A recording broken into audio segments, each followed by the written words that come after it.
আজকে হইলো রবিবার। আজকে দুপুরের মেনু হইলো খাসির মাংস আর ভাত। আজকে রান্ধবো আমি খাসির মাংসর ঝোল।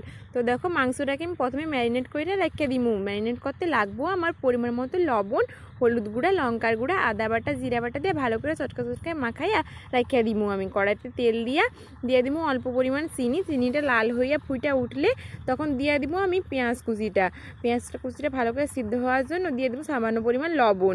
ভাজা ভাজা হয়ে আইলে দিয়ে দিব রসুন বাটা, আদা বাটা। তারপরে জলে গুলাইয়া দিয়ে দিব আমি হলুদ গুঁড়া, লঙ্কার গুঁড়া। বেশি ঝাল দিব না, গরমে সহ্য হইব না। তারপরে দেখো দিয়ে দিলাম 2টা তেজপাতা চিরা আর কয়েকটা গোটা গরম মশলা দিয়া ভালো করে নাড়াচাড়া করে নিয়ে মাংসটা দিয়া দিমু। ঢাকা চাপা দিয়া ভালো করে কষা হইয়া আইলে দিয়া দিমু জল। ফুইটা গেলেই রেডি আমাদের কষা মাংসর ঝোল। তো দেখো আমরা তখন কষা মাংসর ঝোল খাই, আর তোমাদেরও নিমন্ত্রণ রইল, অবশ্যই সাবস্ক্রাইব করে দিয়া আইসবা, বুঝলা। নতুন কিছু করার চেষ্টা করলাম, তোমাদের ভালো লাগলে অবশ্যই